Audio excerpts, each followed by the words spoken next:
Hi, good morning. It's Councillor Glen, and I'm here today from the R.J. Bell Rotary Peace Park, rather.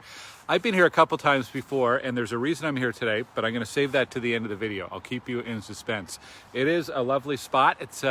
We've had a little break in the rain, thank goodness. It looks like a very rainy few days ahead, and the mosquitoes are out today. So anyhow, a nice place to be though for this morning's update. I've got a bunch of things, just a whole smorgasbord of updates for you this morning about things going on in the city and things going on in Stittsville. First of all, on vaccines, I'll give you some of the numbers right now. They're really good. Looking at everyone 12 or over in Ottawa, we've now given a first dose to 77% of people in Ottawa ages 12 and over, and 24% of people 12 and over have had 2 doses. So that's really good progress. I think, as you know, the vaccination center at Canadian Tire Centre opened on Monday, one of 5 new community clinics that open in Ottawa this week. And it means that we can now do up to 100,000 doses every week in Ottawa. And the deliveries from the federal government and from the province are coming through in good supply. So this is good stuff. On Monday, there's a big update as well. Starting on Monday, if you're over 18 and it's been at least 28 days since your first dose, you're now eligible for a second dose at one of the community clinics. So you can go to ontario.ca to book your appointment. And we hear from the provincial government that the same thing will be true soon for anyone who's received a first dose, so teenagers as well. So watch for some updates in the coming days on that.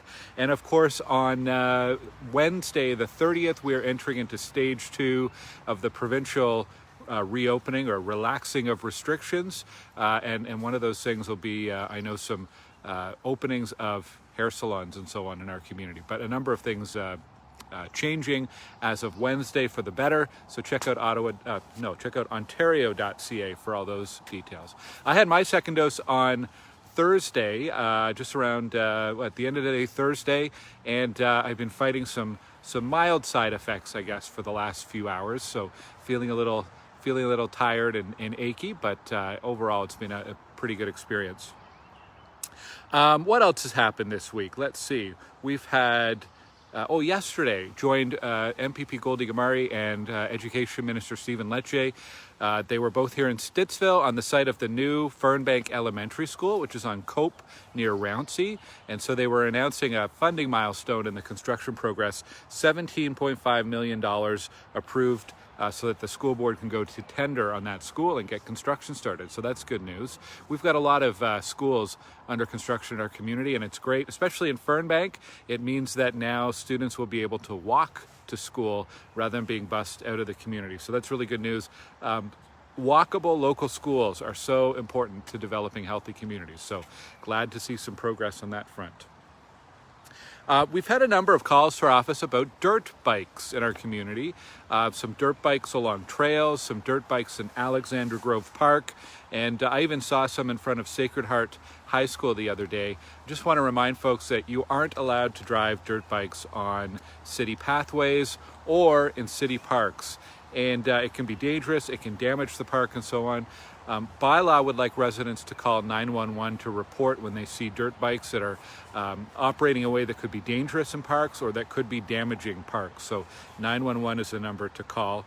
And let's try to keep our parks safe and in good condition, please. We had a little bit of good news on the Pioneer Plains splash pad. It is not functioning fully, but this week the city activated some of the equipment there. So we had a plumber out a couple weeks ago, and they were able to make some temporary fixes to allow at least part of that splash pad to operate this summer and keep kids in Jackson Trails and Potter's Key a little cooler during the hot weather. It's going to be fully replaced in time for next spring as well. We also held a waste diversion webinar on Thursday evening. So thank you to residents who watched that. You can also watch that on my Facebook page and on my YouTube channel. Some really good tips about how you can send less waste to the landfill, because you might have heard we're running out of room in that landfill, and we'd really rather not have to build another landfill somewhere here in Ottawa. One of my favorite tips that I always share is your pizza box can go in the green bin. In fact, any wet or dirty cardboard from food should go in your green bin rather than your recycling bin. And today is also the last day of a hazardous waste depot over on Conroy Road in the East End. The city will do several of these over the course of 2021, and there will be one later this year, probably August or September, over on Westbrook Drive, which is off of Carp Road near the Queensway. So watch for details about the dates for that one coming soon. Okay, coming up. July 6th, we are hosting an information meeting about 6171 Hazeldean Road. This is a pretty big proposal to develop that land. It is just west of the Giant Tiger, kind of between the Giant Tiger and the water tower. There's a big empty field there, and there's a proposal to build some homes there, homes, townhomes, low-rise stacked apartments, and an apartment building as well right on Hazeldean Road, as well as some retail, so a pretty big one. So if you live in Jackson Trails or Potters Key, or you're interested in about development in general in Stittsville, July 6th, you should come out to that meeting and hear all about it. Coming up in early July, Sweetnam Drive is going to be closed so they can do some culvert repair where the Pool Creek passes underneath Sweetnam Drive. So I'll be sharing information about that on my website pretty soon. There'll be full access for local businesses and no interruption or no blockage where the pathways are that cross the street. But be aware if that's a road that you take maybe to get home to Granite Ridge or Forest Creek, for example. Good news about the Wyldewood sign. Any day now, we're finally going to have the nameplate mounted onto that Wyldewood sign on Stittsville Main Street. So great beautification of the neighborhood there. So that's coming soon. We had a few people asking about Farm Boy. What's going on with Farm Boy? You may know they're moving into the old Sobeys on Carp Road along Hazeldean there. What they're doing is they are working to subdivide the building right now. So Farm Boy is going to take part of the space, and there'll be a couple of other tenants taking up another part of the space. So Farm Boy won't be using the entire Sobeys space. They're redividing it, reconfiguring it, and Farm Boy will be taking a smaller part of that space. And I believe it's August or September that they're looking at opening. It's later this year in the fall, in any case. We're going to be launching soon something called Green Parks here in Stittsville. We're going to try this out at 2 or 3 parks. It'll be a carry-in, carry-out park for your garbage. Excuse me. So we've been having a lot of issues with household waste going into garbage cans, as well as dog waste going into garbage cans. So household waste should be picked up every 2 weeks by the garbage truck. Or hopefully you're diverting your waste into recycling or green bins so that you have less of it around your house each week. Anyhow, household waste goes to the garbage truck rather than your local park bin. It happens a lot. And then for dog waste can also go, if it's bagged, into your green bin. And we're just having some issues in certain parks with bins that are being used primarily for household waste. So what we're going to try is a pilot asking residents to carry in and carry out. If you bring your garbage in, take it back home with you. And we've got a few parks that we're looking at. So I'll share some information soon on that one. A few reminders. First of all, courtesy on our trails, especially if you're a cyclist. Please make sure that you are ringing a bell or giving a verbal cue when you are passing someone on the trail. Watch your speed here in the busier parts. We have some very, very busy days and times along the Trans-Canada Trail, which is excellent. But it also means it's probably not a good place to be doing, 30 kilometers an hour on your bike. Slow down a bit and give people some space, and please be obvious when you're passing people. Don't catch people by surprise. And I've reminded folks about this before. If you're a cyclist, you're not allowed on sidewalks. I understand we need some safer infrastructure in our community, but we have a lot of conflicts happening between cyclists and pedestrians on our trails and sidewalks. So please take care and look out for your fellow Stittsville residents when you're on the trails. Gypsy moths, if you go to my website, you could search for gypsy moths, and there are some really good tips that we've posted and linked to if you've got an issue on your trees and so on. They're a big problem in Ottawa this year, but there are some pretty simple things that you can do to protect your trees and mitigate against these insects.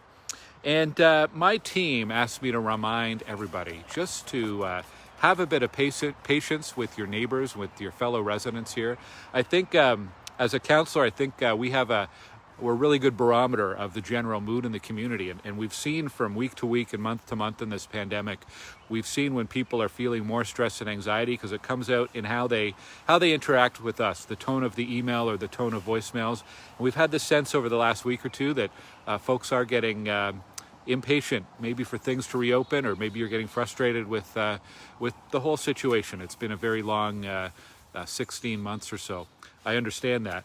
Just wanted to remind everybody to please be patient with your neighbors. Please be patient with my team. Please be patient with people serving you at a restaurant or cashiers at a store. You never know what people are going through, and I think we're all trying to do our best right now. So thanks for your cooperation on that.